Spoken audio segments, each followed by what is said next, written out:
공매도 트라우마라. 설마 또 블랙 먼데이. 말이 좀 어렵죠. 공매도 트라우마, 이 말은 일단 공매도는요, 내가 가지고 있지 않는 주식을 빌려서 팔고요, 사서 되갚는다는 뜻이에요. 이게 공매도입니다. 예. 그러니까 없는 주식을 팔고 사서 갚는다는 뜻이잖아요. 이게 공매도고요. 여기에서 굉장히 중요한 것은 예, 블랙 먼데이잖아요. 블랙 먼데이가 블랙, 시커멓게 된다. 먼데이, 월요일이, 이 말이거든요. 주가가 폭락한다, 이런 뜻입니다. 자, 그러면 왜 이런 말, 이렇게 어려운 말을 지금 정환진이가 하느냐. 대한민국의 공매도 전면 재개가 2025년 3월 31일부터 시작이 됩니다. 그러면 여러분, 기본적으로 말입니다. 없는 주식을 팔아서 예, 이게 팔고 실장의 시장에서 사서 갚는다는 뜻이잖아요. 그리고 없는 주식을 팔 때는 비싸게 파는 거고 사서 갚을 때는 싸게 사야 되잖아요. 주가가 떨어지는 데다 건다는 거잖아요. 주가가 떨어지는 데다. 그죠?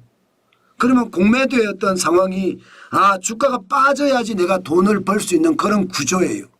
그러다 보니까 주가가 빠질 수 모른다는 어떤 두려움이 굉장히 커지고 있습니다. 굉장히 커지고 있어요. 실질적으로도 여러분 이 지표 한번 보세요. 대차거래 체결 주식 수입니다. 대차거래라는 게 대차잖아요. 빌린다는 뜻이잖아요. 투자자가 다른 투자자에게 일정한 수수료를 받고 주식을 빌려주는 거래를 대차거래라고 합니다. 일반적으로 공매도의 선행지표라고 이야기할 수 있죠. 미리 빌려놓는 거죠. 팔기 위해서. 그런데 그 규모가 여러분 진짜 충격적입니다. 일반적으로 지금까지는 3월 25일 보시다시피 6,628만 6천 주였습니다. 예, 3월 26일에도요 7,409만 주였습니다. 2025년 3월 27일 6,331만 4천 주예요. 그런데 28일을 보세요. 28일 대체 거래 체결 주식 수가 여러분 2억 9,104만 4천 주예요. 하루 새에 359.7%가 늘어났습니다. 22,773만 주나 늘었습니다. 거의 말입니다. 5배가 늘었다는 거잖아요. 4.6배가 늘었으니까. 그러면 잔고수도 있단 말이에요. 잔고도 있습니다. 잔고 주수가 보면 지금 20억 4,361만 주. 금액으로 따지면 66조 6,401억 원이라고 합니다. 66조. 뭔가 분위기가 큰 전투를 준비하는 그런 분위기죠. 자, 이렇게 되면 여러분 대차 거래가 이렇게 일어나면 많은 사람들이 떨어지는 데다가 걸 수 있을 거 아니에요. 일단 비싸게 팔아서 떨어지기를 기다린다는 말도 되잖아요. 그래서 사서 대갚아야 되니까. 그래서 공매도 트라우마란 말을 제가 썼고요. 그래서 내일이 월요일이니까 3월 31일이 월요일이니까 월요일 날 주가 폭락 블랙먼데이라는 말을 썼습니다. 그럼 뭐가 가장 많이 팔 거냐. 지금 현재까지는요 여러 종목들이 있습니다.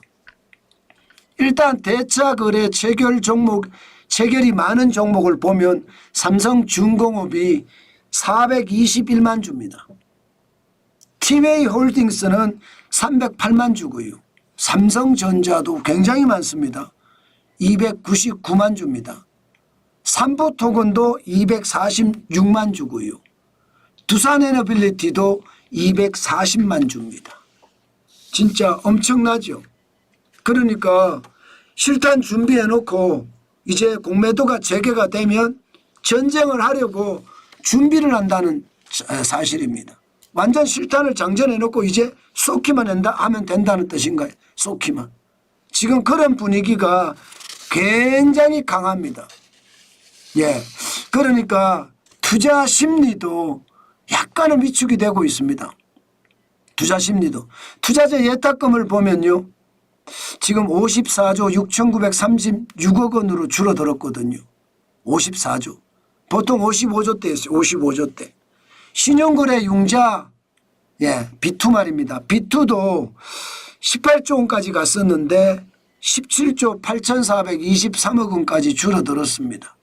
뭔가 불안하고 지금 총설태세를 갖추고 있는 데다가 시장의 불안감 때문에 참여자들도 굉장히 많이 빠진다는 이야기잖아요. 그래서 시장에서는 굉장히 두려워합니다. 자, 그러면 어떻게 될까? 과거 사례를 잠깐 보겠습니다. 과거 사례를 보면요. 글로벌 금융위기 때도 8개월 동안 공매도 금지를 한 사례가 있거든요. 이때는요. 공매도 재개 후에 3개월 후에는 14.0%가 올라갔습니다. 코스피가. 1년 후에도 17.6%가 올라갔습니다. 우리가 글로벌 금융위기 이후에 어땠는지 잘 생각해 보자고요. 경제가 좋아졌죠. 경제가 좋아졌습니다. 여러분들 다 기억나실 거예요. 유럽 재정위기 때도 3개월 동안 공매도 금지가 됐었거든요. 그때도 3개월 후에 주식은 7.4%가 올라갔고요. 1년 후에는 6.5%가 떨어졌습니다. 유럽의 재정위기니까 우리하고는 좀 거리가 있는 거죠. 아무래도. 그래서 시장에서는 크게 반응 안 했다 이렇게 볼 수 있습니다. 그렇지만 코로나 위기 때 어땠는지 우리는 잘 봐야 됩니다. 코로나 위기 때는요. 12개월 동안 공매도가 금지됐거든요. 그런 다음에 다시 개장을 했는데 물론 다 개장한 건 아닙니다. 2021년 5월 이후에 코스피 200하고요. 코스피 150만 한정으로 재개를 했습니다. 그런데 3개월 후에는 2.3%가 올라갔고요. 1년 후에는 마이너스 14.1%가 줄어들었습니다. 이때는 이유가 있었어요. 이유가. 그죠? 기본적으로 통제 방역이 중심이었습니다. 그러다 보니까 현장 경제가 완전히 구부러졌어요. 현장 경제가. 공매도가 재개가 되면서 외국인들이 주르륵 들어왔는데 현장 경제가 무너지고 소비가 무너지니까 결국은 왕창 빠지고 말았던 거죠. 그러면 지금은 어떨까요? 지금은 어떨까? 17개월 동안 공매도가 금지가 됐습니다. 분명한 것은 외국인들이 들어올 겁니다. 그러면 단기적으로는 등락이 심하지만 상승 방향으로 잡을 수 있을까요? 코로나19의 위기 때처럼 단기적으로는 상승 방향으로 잡을 가능성이 많습니다. 글로벌 금융위기 때도 그랬고 유럽 재정위기 때도 그랬으니까 코로나19의 위기 때도 그랬으니까 재개가 되면 단기적으로 올라갈 가능성이 있다 이렇게 봐야 되고요. 장기적으로는 떨어진다 이렇게 봐도 굉장히 무방하다 이런 생각을 합니다. 기본적으로 코로나19의 이후에 현장 경제가 무너졌잖아요. 자영업자, 소상공인, 중소기업인이 박살이 났습니다. 지금은요. 트럼프 대통령의 관세가 도사리고 있습니다. 내수는요. 돈 풀어서 올린다고 이야기할 수 있을지 모르지만 수출이 이제 망가질 가능성이 굉장히 크거든요. 그만큼 말입니다. 트럼프 대통령의 보호무역주의와 자국 우선주의는요. 1930년대 후보 대통령이 했던 것처럼 대공황으로 몰고 갈 가능성이 있거든요. 그렇기 때문에 1년 후는 떨어질 가능성이 더 높다. 이렇게 예측해도 무방할 것 같습니다. 여러분, 제 어떤 추측이나 분석이 100% 맞을 수는 없을 거예요. 그렇지만 여러분 반드시 제 이야기를 참조하시기 바랍니다. 네, 제가 분석하는 내용들이 이게 단순하게 분석하는 것이 아니라 여러분 지표를 가지고 지독하게 분석하는 겁니다. 그렇기 때문에 시장을 바로 보면서 시장에 대응하는 것 굉장히 중요하다고 생각합니다. 월요일 날 블랙먼데이가 안 될 수도 있습니다.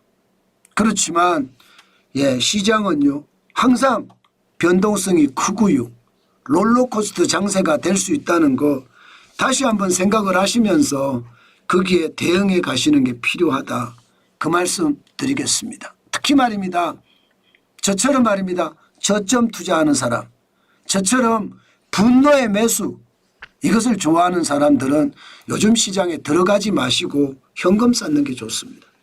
저도 계속 현금을 쌓으려고 하거든요. 그게 이기는 투자입니다. 저는 여러분들에게 계속 강조해서 말씀을 드립니다. 이기는 투자가 오랫동안 여러분들에게 더 큰 힘을 불어넣어 줄 거다. 저는 그렇게 보고 있습니다.